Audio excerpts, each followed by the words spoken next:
Tinapay mula sa langit.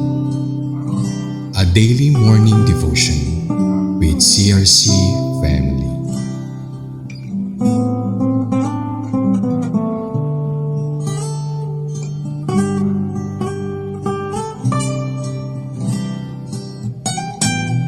Good morning po, ako po si Liza May Cabilin of CRC Maine. Simulan po natin ang umagang ito sa panalangin. Dear Lord, we thank you for another day, for all the blessings that we have and experience. We thank you for giving us strength and good health. We lift up to you our worries and entrust you our lives. Lord, open up our minds and hearts so your words will live in us. In Jesus' name, Amen. Ang ating mensahe ay galing sa Joshua 24 verse 1. Then Joshua assembled all the tribes of Israel at Shechem. He summoned the elders, leaders, judges, and officials of Israel, and they presented themselves before God. Sa verse na ating binasa, may tatlong bagay na mensahe ang Diyos para sa atin. Una, pinapakita ng buong Israel ang kanilang pagkakaisa. Pangalawa, ang pagsunod ng lahat ng tribo ng Israel kay Joshua bilang kanilang leader. At pangatlo, mahalaga rin ang pagsunod sa tawag ng tungkulin ng mga namumuno o leaders ng Israel. Sa pagsunod ng buong Israel kay Joshua, ito ay nangangahulugan na tinatanggap nila at kinakatawaran ang kanilang tungkulin para humarap, magpasalamat at maghandog sa Diyos. Tulad ng elders, leaders, judges, and officials, mayroon tayong responsibility sa Diyos bilang mga anak niya na pinili.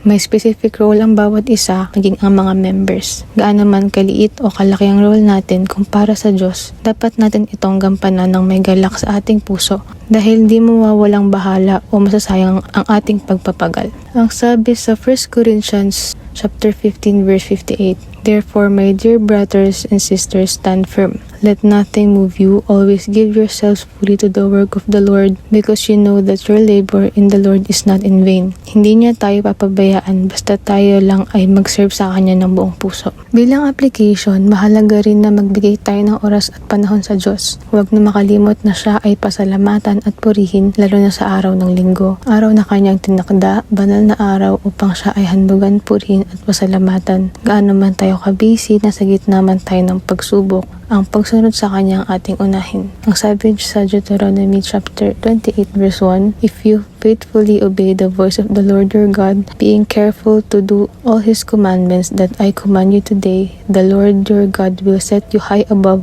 all the nations of the earth. May gantimpala ang mga anak niyang sumusunod sa Kanya. The more you obey God, the more you will be blessed. Also, it is important to obey and respect our leaders. Sabi sa Hebrews chapter 13 verse 17, Have confidence in your leaders and submit to their authority, because they keep watch over you as those who must give an account. Do this so that their work will be a joy and not a burden, for that would be of no benefit to you. In conclusion, ang lahat ng mga tinawag ng Diyos ay may kanya-kanyang responsibilities. Di man naging madali ang pagsunod at di dapat tayo bumitaw sa pangako ng Diyos sa atin. Kailangan lang natin panghawakan ng kanyang mga pangako at dapat pagtibayan ng ating pananampalataya dahil ito ang magpapalakas sa atin upang magpatuloy na magtiwala, sumunod at maglingkod sa Kanya. Lastly, it reminds us of the importance of obedience. It is written in John chapter 14 verse 21, Those who accept my commandments and obey them are the ones who love me,